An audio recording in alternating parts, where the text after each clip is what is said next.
नमोस्तुते ब्रह्मज्योति प्रदीप्ताय गुरु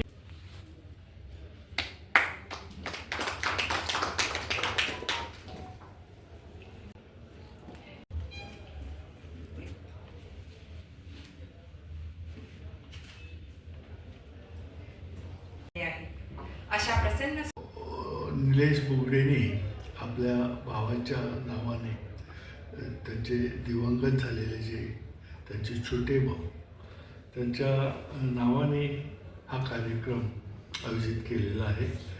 आणि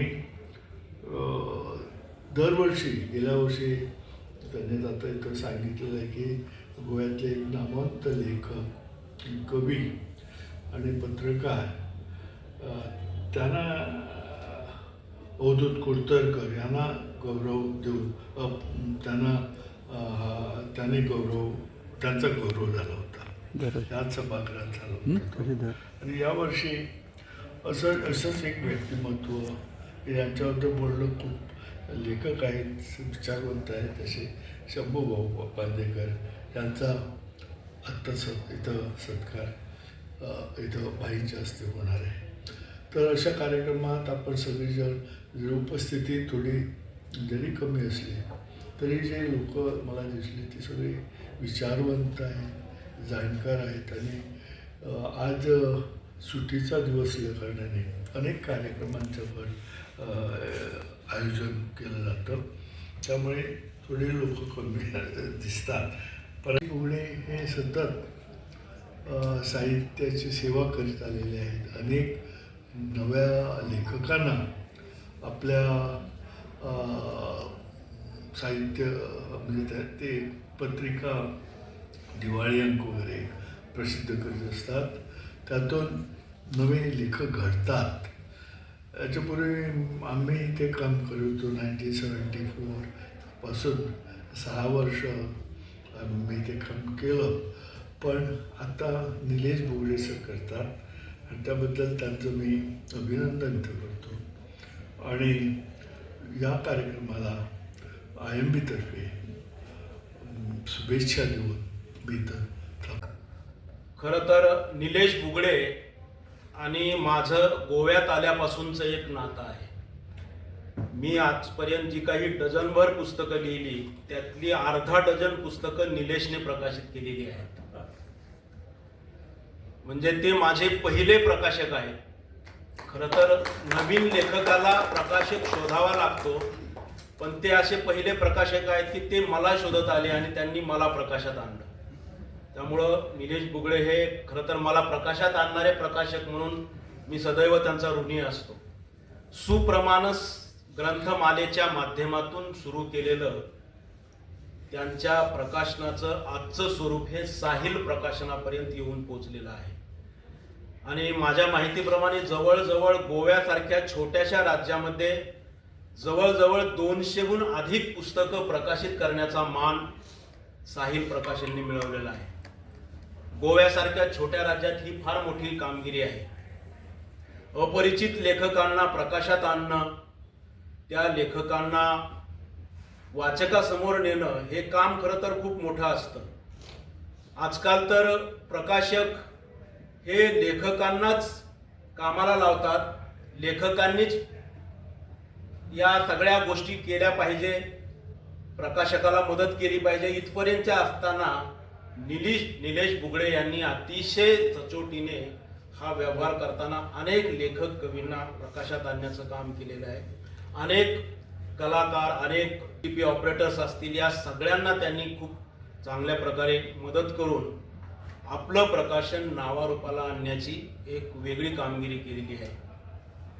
आणि या प्रकाशनाने इथंच न थांबता जे साहित्यिक समाजाला काहीतरी योगदान देतात, जे साहित्यिक समाजाला विचाराची दिशा देतात, अशा साहित्यिकांच्या संदर्भात कृतज्ञता म्हणून त्यांनी हा साहित्य सेवा गौरव पुरस्कार सुरू केलेला आहे.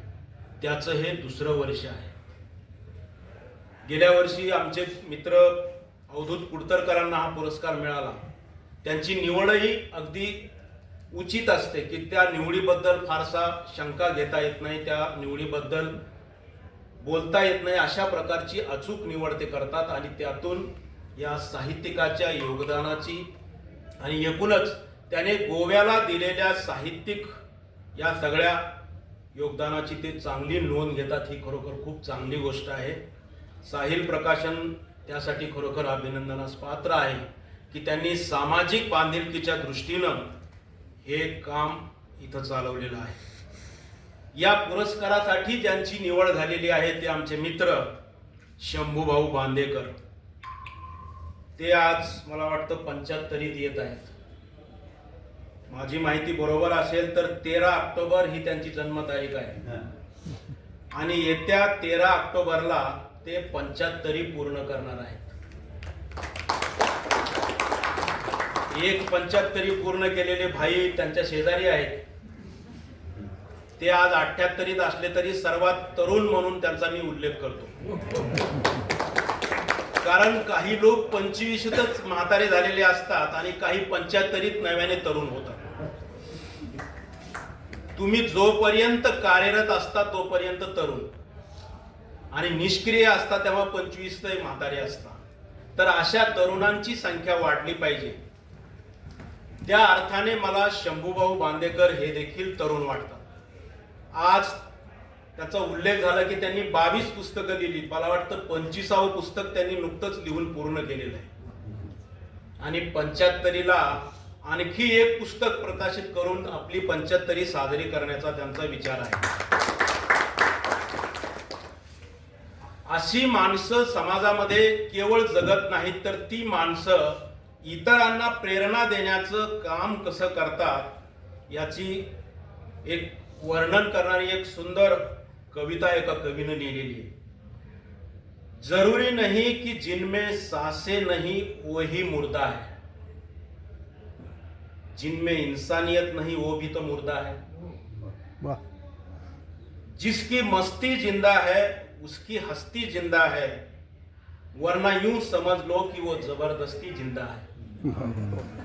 आपल्यापैकी बहुसंख्य लोक जबरदस्ती जिवंत राहतात, परंतु माणूस म्हणून जन्माला येण्याचं किती कर्तव्य काय आहे, आपण कशासाठी जन्माला येतो आणि या जन्मण्याचं सार्थक करण्यासाठी काय केलं पाहिजे याचे खूप कमी लोक विचार करतात. अशामध्ये शंभूभाऊ बांदेकर यांचा मी समावेश करतो. खरं तर शंभूभाऊ बांदेकर यांच्याशी मी अनेकदा भांडत असतो, कारण त्यांचे आमचे विचार अनेक वेळा कुठेतरी घासून जातात आणि मग शंभूभाऊंशी भांडावं लागतं. परंतु असं असलं तरी शंभूभाऊंच्या बाबतीत मला एक गुण त्यांचा विशेष आवडतो की ते सर्व समावेशक असं व्यक्तिमत्व आहे. मानवी स्वभावाच्या भाई वैद्यकीय भाषेमध्ये 4 व्याधी सांगितलेल्या आहेत. काही लोक आयुर्वेदिक असतात, म्हणजे वागायला आणि बोलायला उत्तम, पण इमर्जन्सी मध्ये कामाला येत नाहीत. काही लोक ॲलोपॅथिक असतात, म्हणजे कामी येतात, तत्काळ फरक पडतो, परंतु साईड इफेक्ट कुठे आणि कसा काढतील सांगता येत नाही. काही मंडळी होमिओपॅथिक असतात, म्हणजे कामाची असतातच असं नाही, पण सोबत असली की बरं वाटतं. काही मोजकेच लोक नॅचरोपॅथिक असतात, म्हणजे त्यांची कधीच भीती वाटत नाही आणि आपण बरे होऊ हा विश्वासही असतो. मला वाटतं शंभूभाऊ बांदेकर हे त्या पॅथीमध्ये येतात, म्हणून आज त्यांचा इथे गौरव होत आहे. शंभूभाऊंच्या अनेक पुस्तकांच्या बद्दल जर बोलायचं झालं तर ते एक वेगळं असं काम होईल. परंतु शंभूभाऊंनी जे काही साहित्य आज इथं लिहिलेलं आहे, मग ते गोवा मुक्ती संग्राम आणि पेडणे महालाचा सहभाग असो, ज्या पेडण्यातल्या अनेक विचारवंतांनी, सामाजिक तत्वज्ञांनी पेडण्याचं नाव मोठं केलेलं आहे. पेडण्यातल्या भाऊदाजी लाड सारख्या एका माणसाने मुंबई विद्यापीठाच्या स्थापनेमध्ये योगदान दिलेलं आहे आणि संगीताच्या क्षेत्रात असेल, सामाजिक क्षेत्रात असेल, आपण पेडणेकरांचं योगदान विसरू शकत नाही. आजही पेडण्याच्या बाबतीत तुम्हाला जर सांगायचं झालं तर पेडण्यातली अनेक माणसं पेडण्यातून बाहेर जातात आणि पेडण्याचं नाव तर उज्ज्वल करतातच, परंतु ती गोव्याचं नाव देखील उज्ज्वल करतात. गोव्याने गेल्या 60 वर्षामध्ये फक्त एक IAS दिलेला आहे आणि त्याचं नाव आहे आशुतोष तेली पेडणेकर. आम्ही राष्ट्रीय स्पर्धेमध्ये नेहमीच कमी पडतो. कदाचित गोव्यापुरतच विचार करण्याची एक पद्धत असल्यामुळे तसं होत असावं, परंतु पेडण्याच्या मराठी प्राथमिक शाळेत शिकलेल्या आशुतोष तेली पेडणेकर नावाच्या मुलाने IAS परीक्षा देऊन तो केवळ IAS झालेला नाही तर राजस्थानामधला सर्वात टॉपचा आणि सर्वात प्रामाणिक अधिकारी म्हणून आज तो ओळखला जातो. तुम्हाला माहित असेल की आधार कार्ड हे आज आपल्या ओळखीचं परवलीचं एक आयडेंटिटी कार्ड झालेलं आहे. पण हे आधार कार्डचा पायलट प्रोजेक्ट पहिल्यांदा ज्याने कोणी राबवला त्याचं नावही आशुतोष तेली पेडणेकर आहे. देशात पहिल्यांदा आधार कार्डचा पायलट प्रोजेक्ट यशस्वी करून तो संपूर्ण देशामध्ये लागू करण्याचं काम देखील एका पेडणेकरांनी केलेलं आहे. अशा पेडण्याचे आमचे शंभूभाऊ बांदेकर साहित्याच्या क्षेत्रामध्ये जे आज करत आहेत ते काम खरोखर त्यांना सलाम करावा अशा पद्धतीचं आहे. चौफेर, मनवेदना, अंतरीचे स्पंदन ही त्यांची पुस्तकं पाहिल्यानंतर वेगवेगळ्या सामाजिक विचारांच्या बरोबरीनं जात असताना गोव्यातलं सामाजिक वास्तव त्याची चिकित्सा करत असताना शंभूभाऊंनी वेळोवेळी आपल्या वैचारिक प्रखरतेची जाणीव देखील करून दिलेली आहे. मुळात ते समाजवादी विचाराचे. काँग्रेस पक्षात असून देखील त्यांनी काँग्रेस पक्षाचं परीक्षण करण्याचं, काँग्रेसवर प्रसंगी टीका करण्याचं काम देखील त्यांनी सोडलेलं नाही. हाही त्यांचा विशेष आहे. संजय दृष्टीसारखं त्यांचं पुस्तक बघितल्यानंतर शंभूभाऊ बांदेकर हे तिसरा डोळा घेऊन जन्माला आलेले आहेत की काय अशा प्रकारे देखील तिरकसपणे या सगळ्यांचा विचार करताना दिसतात. आणि एकूणच गोव्यातल्या सामाजिक विषमतेबाबत देखील त्यांचं भाष्य अनेक वेळा खूप विचार करण्यासारखं असतं. या सगळ्या गोष्टीमध्ये शंभूभाऊंनी आपल्या लेखणीची एक तळपती अशी तलवार या ठिकाणी ठेवलेली आपल्याला दिसते. गोव्यामध्ये वरवरचं स्वरूप हे कितीही पुरोगामी असलं तरी गोव्यात सामाजिक विषमता आजही कायम आहे. हे सामाजिक वास्तव आपल्याला नाकारता येत नाही. आणि या विरोधात दलित संघटनेच्या माध्यमातून शंभूभाऊ बांदेकरांनी गांधी विचाराच्या सोबत, डॉक्टर बाबासाहेब आंबेडकर विचाराच्या सोबत या इथल्या दलित समाजाला पुढे घेऊन जाण्यासाठी जी चळवळ चालवलेली आहे त्या चळवळीचं देखील एक वेगळं असं योगदान त्यांनी वाटचालींची वाटचाल या नावाच्या पुस्तकामध्ये अधोरेखित केलेलं आहे. आणि या कामाबद्दल शंभूभाऊ बांदेकर हे खरोखरच कौतुकास पात्र आहेत असं म्हणावं लागेल. शंभूभाऊंचं हे काम थोडक्यात त्यांच्या तिरकस शैलीने रामदास फुटाणे यांच्या शब्दात सांगायचं झालं तर बामणाने मटण महाग केलं, दलिताने पुस्तक महाग केलं. एक परिवर्तनाचं ओझ एकमेकांच्या दारात नेलं, त्यात काय आपल्या बापाचं गेलं. अशा पद्धतीची मांडणी करत त्यांनी इथल्या समाजाला गदागदा हलवण्याचं काम देखील केलेलं आहे. एकूणच लेखकाची सामाजिक भूमिका जेव्हा स्पष्ट असते तेव्हा तो लेखक मग बऱ्याचदा आपल्यावर टीका होईल का, आपल्यावर लोक वेगवेगळं बोलतील का याची पर्वा न करता जेव्हा लिहितो तेव्हा परिवर्तनाचे कुठेतरी स्रोत त्या ठिकाणी आपल्याला दिसून आलेले. एकूणच या परिवर्तनाचं त्यांचं जे काही लिखाणाचं आजवरचं अंग आहे ते शंभूभाऊंनी सोडलेलं नाही. आणि या परिवर्तनाच्या माध्यमातून ते आजही या सगळ्या महापुरुषांच्या साक्षीने आपला प्रवास करत असताना दिसतात. मला अनेक वेळा वाटतं की शंभूभाऊंनी हे सगळं लिहित असताना काही वेळा भूमिका जी स्पष्ट घ्यायला हवी होती, काही वेळा आक्रमकपणे घ्यायला हवी होती, ती घेतली नाही असं मला अनेकदा वाटतं.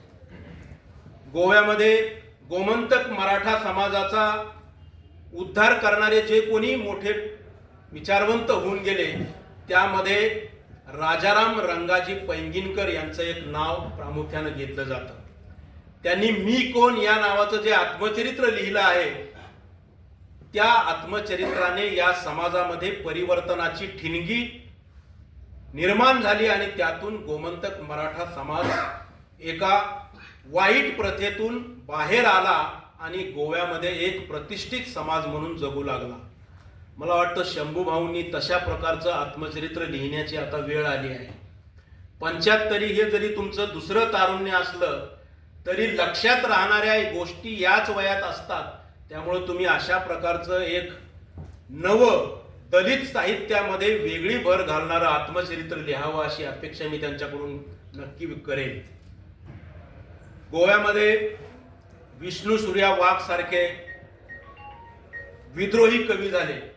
मला अनेक वेळा शंभूभाऊंकडून विद्रोही कवितेची अपेक्षा असते, परंतु शंभूभाऊंची लेखणी मात्र संयत राग व्यक्त करताना दिसते. तशा प्रकारचं लेखनही शंभूभाऊंनी आता करायला हरकत नाही, कारण ती सामाजिक परिस्थिती अजूनही फारशी बदललेली नाही. सामाजिक विषमतेच्या विरोधात जेव्हा तुम्ही रोखठोकपणे आवाज उठवतात त्याच वेळी या सामाजिक अघटिताला कुठेतरी धक्के बसत असतात आणि त्या धक्क्यातूनच समाज थोडाफार सुधारण्याची शक्यता असते. अशा काळामध्ये शंभूभाऊंनी आणखी लिखाण करत राहावं, कारण त्यांनी लिखाण करत राहण्याची आजची परिस्थिती तेवढीच महत्वाची आहे. लेखक जेव्हा सामाजिक भूमिका घेऊन लिहितो तेव्हा ती त्याची केवळ स्वांत सुखाय लेखन करण्याची गोष्ट नसते, तर ती समाजाला पुढे घेऊन जाणारी गोष्ट असते. आजचा काळ हा खरं तर तुमच्या आमच्या हातात असलेल्या स्मार्टफोनचा काळ आहे. यस, नो आणि डिलीट जग सगळ्या 3 कीच्या अंतरावर आलेलं आहे. आणि मोबाईलमुळे तर आता जगाच्या कुठल्याही ज्ञानाची कवाडं तुमच्या समोर उभी आहे. गुगल नावाचे गुरु तुम्हाला वाटेल ते ज्ञान द्यायला उपलब्ध आहे. अशा काळात शंभूभाऊंचं लिहिणं हे गरजेचं आहे का असा प्रश्न पडतो, तेव्हा तर त्याचं उत्तर येतं की हो, ते गरजेचंच आहे. कारण हा काळ IT म्हणजे माहिती तंत्रज्ञानाचा असला, कृत्रिम बुद्धिमत्ता, आता केरळ सारख्या राज्यात तर 2 शिक्षिका रोबोट म्हणून शिक्षिका आता वर्गामध्ये शिकायला लागलेल्या आहेत. म्हणजे माणसाच्या मेंदूला आव्हान देणारी माहिती तंत्रज्ञानाची प्रगती आपल्या दारात येऊन पोहोचलेली आहे. परंतु तरीही आपल्या मेंदूमध्ये जो सुपर कॉम्प्युटर आहे, जो सामाजिक परिवर्तनाच्या या चक्रामध्ये मानवी सृजनशीलतेला आवाहन करीत राहतो, तो मानवी मेंदू शिल्लक राहण्यासाठी अशा लोकांनी लिहित राहणं गरजेचं आहे. हा आजचा माहिती तंत्रज्ञानाचा काळ कितीही प्रगत असला तरीही मानवी संवेदनशीलतेला, मानवी सद्भावनेला आवाहन करणारी साहित्याची परिभाषा अजूनही या नव्या बौद्धिक कृत्रिमतेला मिळणार नाही. त्यासाठी मानवी मेंदूच सतेज ठेवावे लागतील. आणि असं मेंदू सतेज ठेवणारं लेखन यापुढेही शंभूभाऊ बांदेकर यांच्या हातून होत राहील अशी अपेक्षा आहे. मला वाटतं या प्रसंगी तुम्हाला जो पुरस्कार दिलेला आहे तो तुमच्यातला लेखक यापुढेही जागा राहावा याची आठवण करून देण्यासाठीच तो दिलेला आहे. आणि ती आठवण तुम्ही ठेवाल असं नक्की मला वाटतं. एवढंच इथं सांगून मी थांबतो. आपल्याकडे केस कापडाला भालो असं संबोधन आपण करतो. अनेक वेळा तुम्हाला म्हणतो हे आम्हाला चिकटलं जात, आम्ही खरे तोरशेचे महाले ती देवी ही आमची आता हे केस आपल्याला का लागलो देऊ आणि कुठल्या तरी वेळी काळात कोणीतरी आपल्या घरातली माणसं त्या काळात व्यवसाय करायला हवा पोटाचा यासाठी गरज पडली म्हणून त्यांनी केस कापलेच ते कोणाचे मग तो महाल झाला मग त्या महालेवरून महाल होऊ शकतो. खारवी समाजामध्ये परब सावंत अशा आडनावाची म्हणजे व्यवसायावरून त्या नावाने आपण ओळखतो. म्हणजे जात ही अशा प्रकारे आपल्या जसं माशाचा वास चिकटतो ना तसं तो ह्या जात आपल्याला चिकटून गेली. मग जर जाती पाती वर्ण हे नष्ट करून आपल्याला जर एकत्र यायचं जर असेल तर काय करूया कोणत्या प्रकारे करता येईल. आज जे आपले व्यवसाय सगळीकडे सर्वमान्य व्यवसाय झाले त्या व्यवसायाला त्यांच्या त्या वर्णानुसार किंवा जातीनुसारच जर आपण त्याला नामांकन दिलं कशाला पोर्तुगीज आणि इंग्रजांची आपण नक्कल करायची. प्रोफेसर का म्हणायचं किंवा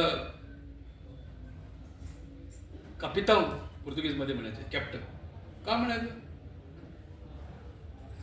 क्षत्रियांनी मर्दुमकी केली हे म्हणायला बरं वाटतं की नाही. आणि शिवाजी महाराज क्षत्रिय होते वगैरे आणि मग ते क्षत्रिय आणि शूद्र हा जो प्रकार त्यांच्या बाबतीत घडत गेला हे जर नाही सांगायचं अशा प्रकारे काही करू शकतो का आपण. भारतीय घटना जिचा उल्लेख आता उद्या परवा 15 ऑगस्टला आपण मोठा जल्लोष करू. 1,00,000 झेंडे लावायचा प्रकल्प कोणीतरी हातात घेतलाय मला वाटतं. नुसते झेंडे हातात घेतले म्हणून काय भारतीय घटना आपल्याला पचवली आपण असं होईल का. परंतु त्या घटनेने काही अधिकार दिले. मानवाधिकार हा सगळ्यात मोठा अधिकार मानला गेला. युनायटेड नेशन्सने तशी ग्वाही दिलेली आहे आणि तिचा अंतर्भूत आपल्या भारतीय घटनेच्या प्रियम्बलमध्ये होतो. पण हे सारं आपण म्हणतो हे छान सगळं आहे परंतु नंतर विसरून जातो. काल बांगलादेशमध्ये जे काय प्रकार घडला ते ऐकल्यानंतर परम थडकी पडली. कोणीतरी म्हणाल त्या घटनेचं प्रतिबिंब जर भारतात उमटलं तर काय होईल पुढे. कुठपर्यंत एकदा आग लागली जंगलाला वणवा पेटला की तो कुठपर्यंत जाईल हे सांगता येत नाही. निसर्गाचा कोप तर आपण पाहतो पण ह्या मानवी शक्तीचा जो कोप आहे तो काबूत कसा ठेवायचा. अत्यंत प्रलयंकारी अशा प्रकारे होऊ शकतो. आम्हाला एखाद्या राष्ट्राने अणुबॉम्ब टाकला जपानवरती हिरोशिमावरती हे आपण म्हणतो खरं. याचा उल्लेख आपण तर करतोच आहे. गुगलचा उल्लेख करतोच आहे. पण त्याच गुगलचा उपयोग करून जर जातीपातीमधला संघर्ष पुढे नेला गेला तर जो वणवा पेटेल तो काबूत आणणं कठीण महाकठीण होऊन जाईल. ह्या परिस्थितीमध्ये शंभूचं व्यक्तिमत्व त्यांचं साहित्य त्यांचे विचार हे खूपच प्रभावी वाटतात. 108 वर्षापूर्वी माझ्या आजोबाने आपलं घर म्हापशातल्या महारवाड्यात बांधलं. त्या काळातली मला वाटतं फार मोठी क्रांतिकारी घटना असेल नाही का. झालं असं की प्लेग आला म्हापशात आणि खलपवाड्यात वगैरे तो प्लेग आला. म्युन्सिपाल्टीने सगळ्या घरात लोकांना बाहेर काढलं. घरं पेटवून दिली कारण उंदीर मारले पाहिजे. उंदीर मारण्यासाठी घर पेटवणं प्रकार घडला म्हापशात. आणि जुन्या काळाची बांधणी अशी एकमेकाला लागून घरं मग ते तोडली. जशी केक कापावी तसं तो संपूर्ण वाडा कापून टाकला. उभे आडवे रस्ते केले त्यात आमचं घर गेलं. आणि आजोबाने घर जे बांधलं ते अशा ठिकाणी आजच्या ठिकाणी मला माहिती आहे. माझ्या घराच्या डाव्या बाजूला त्यांची सासूरवाडी नाही हो. उजव्या बाजूला काही मिळून राहतात. तिथंच गणपती आहे. आम्ही सारे तिथं भेटत असतो. अगदी शाळेत सुद्धा असताना अगदी लहानपणापासून आम्ही सगळी मंडळी बरोबर. त्यामुळे ती जाणीव तेवढीशी आम्हाला नाही. आम्ही सर्व समावेशक अशा प्रकारे होत गेलो. त्याचा परिणाम कुठेतरी डोक्यावरती झाला असेल. पूर्णपणे झाला असं म्हणणार नाही मी. तेवढं मी धाराष्ट करणार नाही. कारण शेवटी कुठं तरी ते लग्नाचा विषय आला विवाहाचा विषय आला की मग माझा तुझा वगैरे वगैरे आजही आपल्यामध्ये घडत जातं. परंतु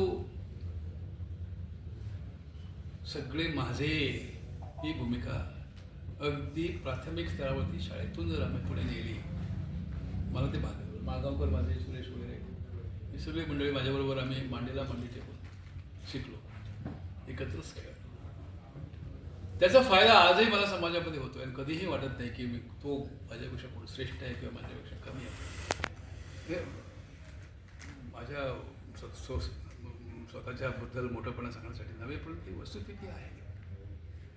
आणि मित्र हो, याच्या हातून जे साहित्य प्रसवलं त्याची योग्यता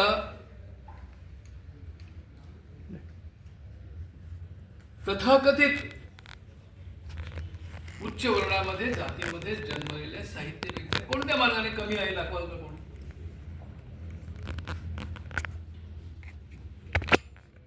तेव्हा समाजाला एकसंध ठेवणारा, समाजाला पुढे नेणारा असा पुरोगामी विचार घेऊन जो माणूस पुढे जाईल तो माणूस या गौरवाला त्याचं मानकरी असेल, असंच मी म्हणेन. आणि अशा प्रकारचा गौरव निलेशजी आपण माझ्या मित्राचा करतात, त्यासाठी आपणही गौरवाला प्राप्त आहात. आपल्या हातून कितीतरी पुस्तकं आपण प्रसिद्ध केली, कधीतरी मलाही संधी द्या. कारण तसं काय विचारलं नाही, कधीतरी जे काय ढगेजी गोव्यात आल्यापासून जे विचार मांडतायत, ज्या प्रकारे संभाषण करतायत, बोलतायत, हे खूप मोठं कार्य त्यांच्या हातून घडतं. आणि म्हणतो दशरथ राजा असंच म्हणतो. दशरथ राजा, प्रभू रामचंद्र वगैरे वगैरे सगळं बघितलं, अयोध्या उद्धार आपल्याला माहीत आहे, आणि शूर्पणखेचं नाक कापणं हा सगळा प्रकार सुद्धा आपण त्या विषयात जमू नको, आपण जायला नको. परंतु हा देश एकसंघ ठेवायचा असेल तर नुसतं गर्व से कहो मैं अमुक हूँ, मी अमुक आहे तमुक आहे असं म्हणजे आचरणाने होणार आहे. खऱ्या अर्थाने हा पिरॅमिड जो झालाय आपल्याकडे, जातीपातींचा वर्णव्यवस्थेचा जो पिरॅमिड आहे, पिरॅमिड म्हटल्यानंतर मग त्याचा पाया, त्याचा मधला भाग आणि त्याचं वरचं टोक हा भाग येतोच. हा पिरॅमिड कसा तोडायचा, हा पिरॅमिडचा स्क्वेअर कसा तयार करायचा. एखादा वायनाड प्रकार घडल्याशिवाय जाती व्यवस्थेत हा पिरॅमिड तुटणार नाही. असा एखादा नैसर्गिक कोप झाल्याशिवाय, पाहिजे त्याला पण दैवी कोप म्हणून झाल्याशिवाय, परवाच कोणतरी वाचलं, जैन धर्माची कत्तल भारतातल्या हिंदूंनी केली, त्याची शिल्प म्हणे उपलब्ध आहेत तामिळमध्ये.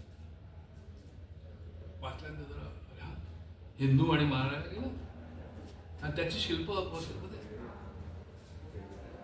आपण शोध लावूया काही. त्या शिल्पाचा किती दिवस आपण शोध लावला पाहिजे आणि ती प्रकाशात आणली पाहिजे. असे हृदयाला झोंबणारी अशा प्रकारची ही या घटना आपल्या देशामध्ये आहेत, घडलेल्या आहेत. बामियांचे इथल्या बुद्धांचे पुतळे, बुद्धांचे डोंगर ज्या डोंगरामध्ये कोरलेली होती ती शिल्प होती, ती त्या धर्मांधाने ती तोडली. हा अगदी ताजा इतिहास आहे. बुद्ध विहार कुठे गेले ही आपल्याला माहिती आहे.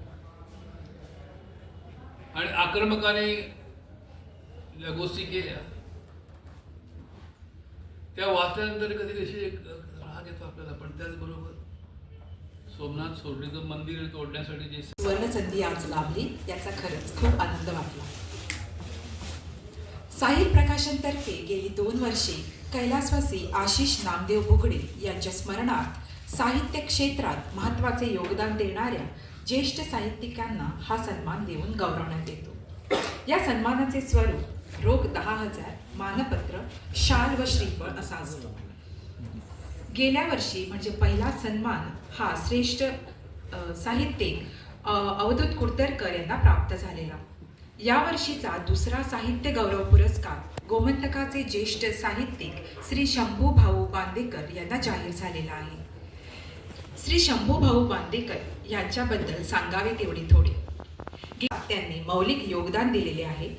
सामाजिक संघटनांच्या माध्यमातून त्यांनी समाजसेवेतही झोकून दिलेले आहे. आतापर्यंत त्यांची 22 पुस्तके प्रकाशित झालेली आहेत.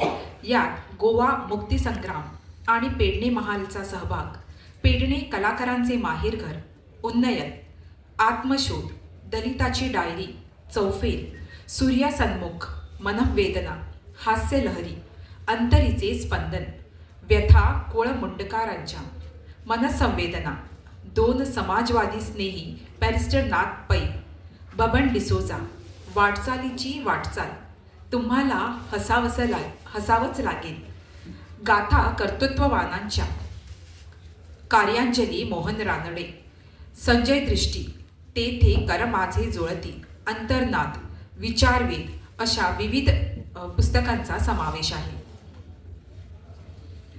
श्री प्रभाकर ढगे सरांच्या शब्दात सांगायचे झाल्यास, श्री शंभूभाऊ बांदेकर हे स्वांत सुखाय लेखन करणारे लेखक नसून समाजाला गदगदून हलविणाऱ्या प्रागल्याची भूमिका पार पाडणारी प्रबोधन चळवळीतील वारकरी आहेत. समाज परिवर्तन करणारे लेखन हाच आपला श्वास आणि ध्यास मानणारे शंभूभाऊ बांदेकर यांचा आज या गौरव सोहळ्यात मान्यवरांच्या हस्ते कैलासवासी आशिष नामदेव बुगडे स्मरणार्थ 2रा साहित्य सेवा गौरव पुरस्कार देऊन सन्मान करण्यात येत आहे. विनंती करते की त्यांनी बांदेकर सरांचा सन्मान करावा.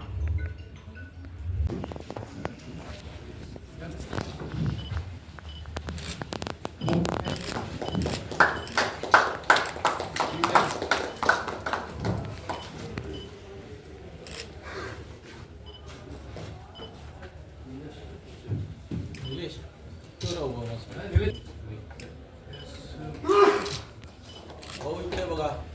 भाऊ समोर बघा.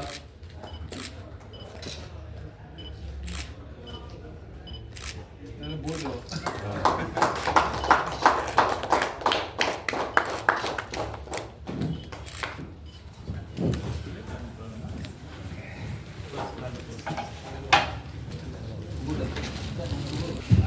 जास्त म्हातारे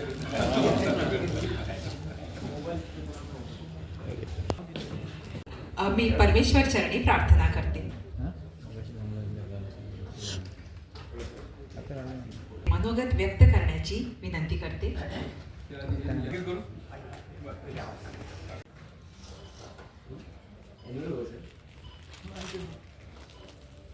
श्री साहिल प्रकाशनतर्फे कैलासवासी आशिष नामदेव बुगडे स्मरणार्थ माननीय श्री निलेश बुगडे यांनी प्रदान केलेला आजचा हा सत्कार सोहळा स्वीकारताना मला मनस्वी आनंद होत आहे. यासाठी खास उपस्थित असलेले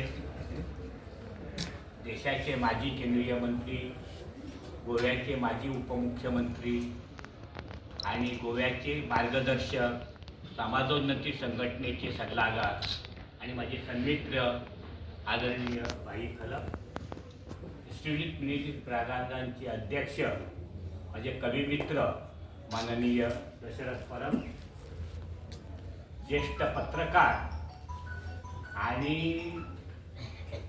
तळागाळातील लोकांपासून आपले पत्रकारिता नेऊन पोचवणारे आणि तळागाळातील माणसांना वर काढणारे असे आमचे सन्मित्र पत्रकार मित्र श्री प्रभाकर ढगे,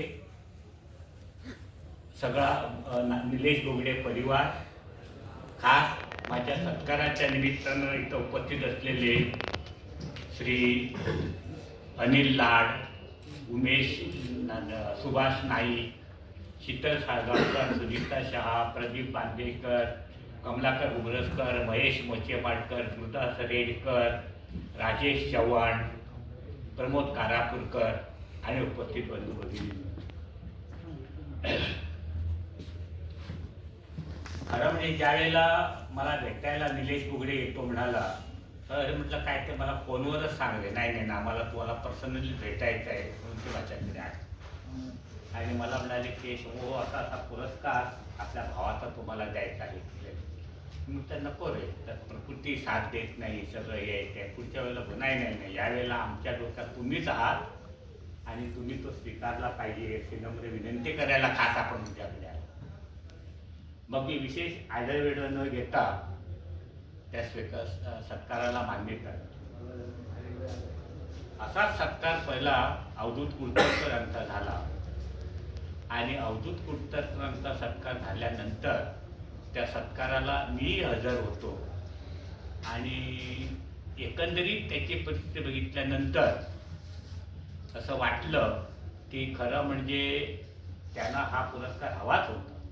कारण जे काम साहिल प्रकाशनतर्फे निलेश तुगडे करतात तर खूप पूर्वीपासून आपल्या यशवंत मासिकातर्फे मासिक झालं, मग त्रैमासिक झाली, मग खास विशेषांक झाली, अवधूत कुलकर्णी करत आलेले आहे. आज त्यांची दुर्दैवाने आरोग्यही बरं नाही आणि आर्थिक परिस्थितीही बरी नाही. गेली 3-4 वर्षे इथं उपस्थित सुभाष शाह आहे, सुनीता शाह आहे, शीतल साळगावकर आहे, गुरुदास नाटेकर, माझ्यासारखे माणसं जे आपल्याला काय शक्य आहे त्या प्रत्यक्ष अप्रत्यक्षरित्या आम्ही त्यांना पोचवत असतो. आजही मला जो हा पुरस्कार मिळालेला आहे रोख रकमेत, त्यात अर्धी रक्कम भाई खलपांना विनंती आहे की त्यांनी निलेश पुगडेकडे द्यावी आणि ते अवधूत कुलकर्णीपर्यंत त्यांनी पोचते करावे. आणि जी अर्धी रक्कम आहे त्या समाजोन्नती संघटनेचे आमचे राजेश चव्हाण आहेत, त्यांच्याकडे आमच्या संघटनेसाठी सुपूर्द करावे. तर त्या अवधूत कुलकर्णींची अर्धी रक्कम आणि संघटनेची आणि उर्वरित सगळ्यात मोठी रक्कम आहे, खूप मोठी,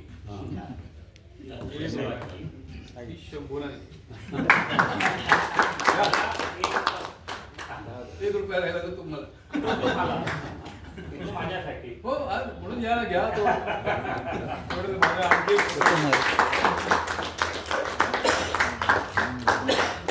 10,001 रुपये मिळाले. विशेषतः मला निलेश तुगडेबद्दल सांगायचं म्हणजे तो काही गर्भ श्रीमंत नव्हे, तो श्रीमंत नव्हे, पण तो त्याच्याकडे मनाची श्रीमंती आहे आणि त्यामुळे तो आपली पुस्तकं इतरांचे प्रकाशित करून त्यांना प्रकाशात आणताना असे काही जाहीर कार्यक्रम करून स्वतःही प्रकाशात येतो आणि इतरांनाही प्रकाशात आणतो आणि म्हणून त्याचं मला कौतुक करावं लागतं. आतापर्यंत त्यांनी 200 पुस्तकं प्रकाशित केली विविध, त्याच्यात माझीही 2-3 पुस्तकं आहेत. त्याचं एकमेव कारण असं की एक तर त्याचं काम सुबक सफाईदार असतं आणि मार्जिन तो फारच कमी ठेवतो. तो जाडा आहे तो मार्जिनमुळे नव्हे, त्याने मार्जिन कमीमुळे असल्यामुळे तो जाडा झालेला आहे. आता त्यांनी आपली गाडी कमी करण्यासाठी थोडं मार्जिन वाढवलं तरी हरकत नाही, पण सुबक सफाई असावी ही विनंती. तर आमच्या तुम्हाला माहिती आहे गोव्यात कितीतरी प्रकाशक आहेत, ते भाड्याच्या घरातून स्वतःचं घर बांधले, स्वतःच्या बंगल्याला आनंदाची गोष्ट आहे. पण निलेश बुगडेने तो मार्ग पत्करला नाही. राखावी बहुतांची अंतरे हे ब्रीद लक्षात घेऊन त्यांनी आपला जो काय खादीचा वाटा आपल्याला मिळतो त्याच्यात अनेक वाटे तो करतो. त्याच्यात आपल्या भावाच्या निमित्ताने हे त्याचं कार्य तसं अविरत चालू राहावं. आणि परत आता माझं पुस्तक जे प्रकाशित होत आहे त्याचंही काम त्यांनीच करावं, अर्थात त्यालाही थोडं मार्जिन कमीच करावं, नाही कार्य करणारे फारच कमी असतात. मी आता गेली अनेक वर्ष सामाजिक क्षेत्रात आहे, सांस्कृतिक क्षेत्रात आहे, साहित्य क्षेत्रात आहे, कला क्षेत्रात आहे, नाट्य क्षेत्रात आहे. ही क्षेत्रसुद्धा पादाक्रांत करता करता भाईंसारखे मार्गदर्शक मिळाले म्हणून हे सगळं शक्य झालं. आणि अवांतर वाचन करणं, प्रत्येक वेळेला काय मिळेल काय हे नाही तर ते काय वाचत काढायचं. प्रवासात मी समजा मुंबईला गेलो 4-5 पुस्तकं यायची, दिल्लीला गेलो 4-5 पुस्तकं यायची, पुण्याला गेलो, असे येता जाता पुस्तक वाचायची त्याच्यावर आपण विचार करायचा आणि त्याच्यातून काहीतरी लिहायचं. अर्थात लिहिता लिहिता माझा स्वभाव तसा क्रांतिकारी नाही, त्यामुळे विद्रोही नाही, त्यामुळे जे काय आहे ते जास्तीत जास्त लोकांना मारक ठरणार नाही अशा पद्धतीने लिहायचं. असं तुम्ही कदाचित आता गेली 2 वर्ष स्मृती गत दिनांच्या म्हणून प्रत्येक द्रव्यपर्वामध्ये एक सदाच प्रसिद्ध त्याच्यामध्ये चरित्र असतं. अनेक लोकांची त्याच्यात पत्र येतात, मला फोनही येतात की हे तुमचं काही असंच चालू राहील. शेवटी मला सांगा, ह्या विद्रोह करून काय करायचं आहे? देशद्रोह केला तर तुम्ही बाहेर पाठवता, ठीक आहे. हा विद्रोह केला तर मग जाती त्यातूनही बाहेर जातात. आणि म्हणून माझं जे मैत्र आहे ते माझं सामाजिक बांधिलकी माझ्या समाजाची असते, तर कुठल्याही समाजाशी आमचे अखंड तांडव केलेलं होतं. आणि म्हणून आम्ही प्रत्येक गांधी जयंतीला, प्रत्येक बाबासाहेब आंबेडकर जयंतीला एकाचा सन्मान करतो. आणि ते सन्मान करताना आम्ही तो अमुक जातीचा आहे म्हणून पाहत नाही, त्याची सामाजिक बांधिलकी. भाई इथं हजर आहेत, गेली 25-30 वर्ष आमच्या समाज त्याचे संबंधित आहे. त्यांना माहीत आहे अमुक एक जातीची व्यक्ती आहे म्हणून नाही, त्याची सामाजिक बांधिलकी पाहिली की त्यांचा मी सन्मान करतो. आणि असं कार्य अविरत चालू राहावं, किंबहुना माझी साहित्य सेवा चालू राहावी म्हणून निलेश बुगडेने हे जे काही घडवून आणलं त्याबद्दल मी मनस्वी आभारी आहे. आणि त्यांचं मी कौतुक करताना असं म्हणेन की हे कार्य त्यांचं असंच चालू राहण्यासाठी माझ्याकडूनही काही मदतीचा हात हवा असेल तर मी अवश्य खास माझ्या सत्कारापुरत भाई खलप हजर राहिले, आदरणीय दशरथ याच्या इतकं आणखीन माझं भाग्य दुसरं कुठं असू शकतं. म्हणून परत मी आणखीन भाषण न लांबवता माझी कृतज्ञता बुगडे कुटुंबियाबद्दल व्यक्त करतो. ती मी ब्रह्मा विष्णू महेशांना व्यक्त करतो. तुम्ही खास हे सगळे पावसाचे दिवस, रविवारचा दिवस, सुट्टीचे दिवस, आनंदाचे दिवस असताना वेळात वेळ पण माझ्यासाठी आला, तरी सगळ्यांना परत एकदा नमस्कार करतो. शंभू भाऊंच्या प्रती असलेला निव्वळ आदर, प्रेम व त्यांच्याबद्दल असलेली विशेष ओढ याच्याकरिताच त्यांचे हितचिंतक समाजोन्नती मंडळाचे पदाधिकारी व सचिव सेक्रेटरी श्री महेश मोजमाडकर, श्री राजेश चव्हाण व श्री कमलाकर यांना मी मुद्दाम होऊन ते स्वतःहून पुष्पगुच्छ घेऊन आलेले आहे सरांकरिता. मी त्यांना विनंती करते की त्यांनी त्यांच्या प्रेमाचे व आदराचे प्रतीक असा पुष्पगुच्छ शंभू भाऊंना प्रदान करावा.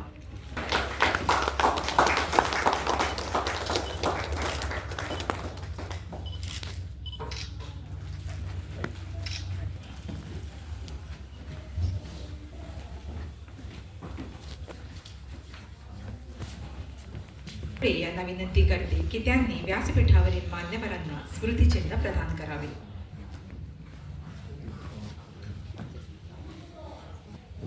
सर्वप्रथम श्री रमाकांत बाई खलप,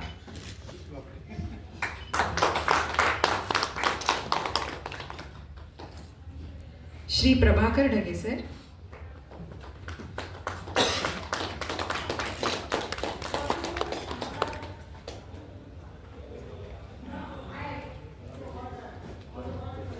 दशरथ परब सर,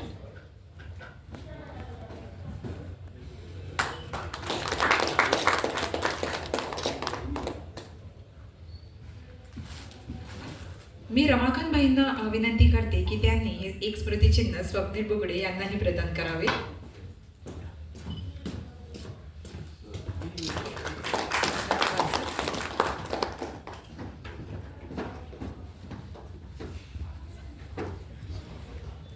भाईंना विनंती आहे की सूत्रसंचालिका सौभाग्यवती राधाघाट यांनी स्मृतिचिन्ह प्रदान करावं.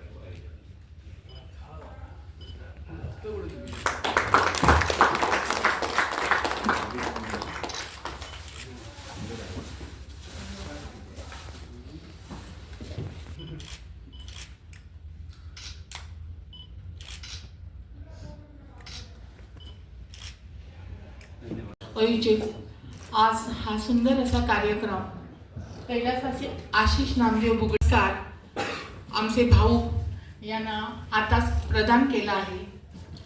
खरं तर हा कार्यक्रम आज रविवारी आणि 10 वाजता म्हणून सांगितला होता, तरी पण आम्ही अडचणीतून वाट काढत काढत तुम्ही सगळेजण साई प्रकाशनाच्या प्रेमापोटी इथं उपस्थित राहिलात आणि ढगे सरांची, भाईंचे विचारांची जी देवाणघेवाण आम्हाला मिळाली, हे शब्दधन घेऊन आज आम्ही जात आहोत.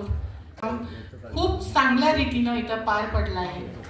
मी साईल प्रकाशनच्या वतीनं इन्स्टिट्यूट मिनेझिस ब्रागांजाचेही आभार व्यक्त करते आणि तुमचं ज्येष्ठ जे व्यासपीठावर आहे त्यांचं सगळ्यांचा खरंच खूप माझ्याकडे शब्द नाही आहेत या कार्यक्रमाचं सौंदर्य व्यक्त करायला. तरी पण मी साईल प्रकाशनाच्या वतीनं तुम्हा सगळ्यांचा मनपूर्वक आभार व्यक्त करते. धन्यवाद. जी खळांची व्यंकटी सांडो, दया सत्कर्मी रती वाढो, भूतां परस्परे पडो, मैत्र जीवांची दुरितांचे तिमिर जाओ, विश्व स्वधर्म सोडी पाहो, जो जे वांछीन तो ते निजात, वर्षत सकळ मंगळी ईश्वर निष्ठांची मांदियाळी, अनवरत